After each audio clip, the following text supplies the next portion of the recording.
तो आज का वीडियो जिस टॉपिक पे वो ये है कि अगर आप रीड्रॉप कर रहे हो नीट, तो क्या ऐसा करें कि सिलेक्शन पक्का हो और अच्छी रैंक के साथ हो। क्या कारण है कि रीड्रॉप करने के बाद भी कई कई स्टूडेंट का सिलेक्शन नहीं होता। उन्हें या तो कई रीड्रॉप करने होते हैं या फिर वो रेस से बाहर हो जाते हैं। पुराने एक्सपीरियंस के साथ मैं आपको बताने की कोशिश करूंगा। हम लोग जानने की कोशिश करेंगे कि क्या कारण होते हैं कि रीड्रॉप करने वाले ज्यादातर स्टूडेंट का सिलेक्शन नहीं हो पाता है। हम लोग को पता है कि इतने सारे यूट्यूब चैनल हैं, अदर मीडिया है, वो केवल एक साइड ऑफ स्टोरी दिखाते हैं। जो सेलेक्टेड होते हैं बच्चे उनके बारे में बात किया जाता है, जो टॉप करते हैं उनके बारे में बात किया जाता है, लेकिन ज्यादातर जो बच्चे टॉप नहीं करते, जो रह जाते हैं, जिनका सिलेक्शन नहीं होता है या बहुत पुअर मार्क्स आते हैं, उनके बारे में कोई बात ही नहीं करता। ये बात बिल्कुल सही है कि हम सबको पॉजिटिव बातें बतानी चाहिए, positive frame of mind develop करना चाहिए, और ये एकदम सही है जब गलत नहीं है। लेकिन जो कड़वी सच्चाई है उसे भी हमें बताना चाहिए, क्योंकि एक बच्चा स्टार्ट करता है एकदम पॉजिटिव फ्रेम ऑफ माइंड से, और वो अगर डाइवर्ट हो जाता है, मिसगाइडेड रहता है, तो वो बाद में उसके लिए एक सदमे की तरह होता है। और वो अपने ऊपर इतना कॉन्फिडेंस अपना लूज कर चुका होता है कि फ्यूचर में या तो कॉम्पिटेटिव एग्जाम से भागता है या फिर वो बहुत ही लेस सक्सेस को कंप्रोमाइज कर लेता है। तो इस वीडियो में हम लोग इस बारे में बात करते हैं। पॉइंट वाइज कुछ मैं डिस्कस करूंगा। पहला पॉइंट है कि better late than never. Better late than never का मतलब हुआ कि कभी भी आपको अपनी गलती पता चले तो तुरंत सुधार लो। इस बात पे फोकस मत करो कि आपने इतने दिन गलती कर दी, अब उसी के बारे में चिंता कर रहे हैं कि यार मैंने बड़ा लॉस कर दिया, अब कैसे रिकवर होगा। रिकवर नहीं किया जा सकता, लेकिन ज्यादा रेस से चलने के बाद उस चीज तक पहुंचा जा सकता है जो नॉर्मल रेस से वहां पे पहुंचते लंबे टाइम में। यानी आप मान लो किसी ने आपसे पहले रेस स्टार्ट कर दी है और आप उसके 5 मिनट बाद रेस स्टार्ट कर रहे हो और रेस लंबी है, तो आप उससे तेज दौड़ के वहां तक पहुंच सकते हो या उससे आगे बढ़ सकते हो। तो आप अभी से अपना फोकस शिफ्ट करिए कि कैसे आपको पॉजिटिव लड़ाई लड़नी है।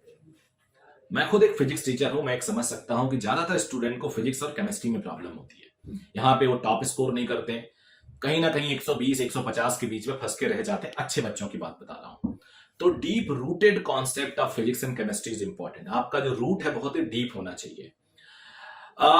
ये ऐसे आपको समझना होगा कि जैसे कि अगर आप बिल्डिंग 5 मंजिला बनाना चाहते हो तो फाउंडेशन को स्ट्रांग करना पड़ेगा। 10 करना हो तो और ज्यादा, 20 करना हो तो बहुत ज्यादा, यानी उस पर इतना काम करना पड़ेगा कि कुछ भी हो आप हिले नहीं।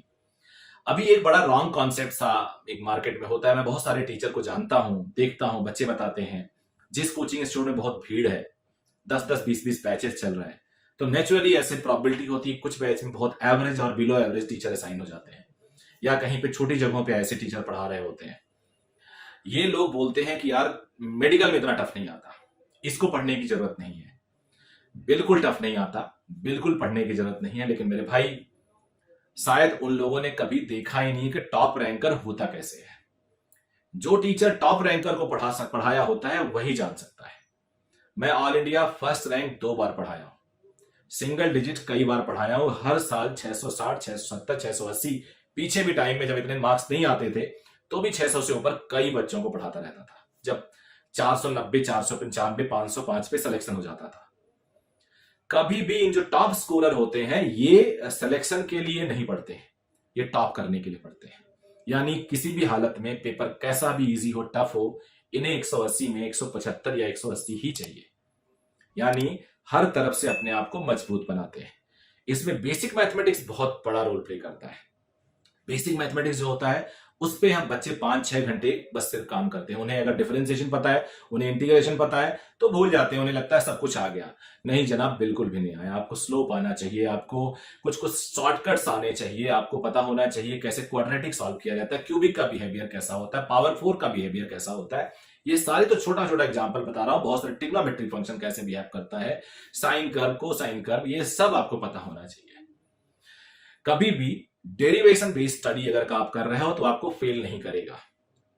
ऑब्जेक्टिव के नाम पे टीचर लोग डेरिवेशन से दूर हो गए हैं, और डेरिवेशन से दूर होने का रिजल्ट है एक बच्चा एक हॉलो एक ऊपर ऊपर मूव कर रहा है, वो अंदर से खोखला है, क्वेश्चन रट के जा रहा है, इतनी मेहनत करता है, पेरेंट्स परेशान, टीचर परेशान, घंटों पढ़ता रहता है, 120 नंबर आते हैं। तो क्वांटिटी बहुत ज्यादा बढ़ गई, क्वालिटी नहीं बढ़ी। तो मैं चाहूंगा कि आप लोग प्लीज इस पे ध्यान दो।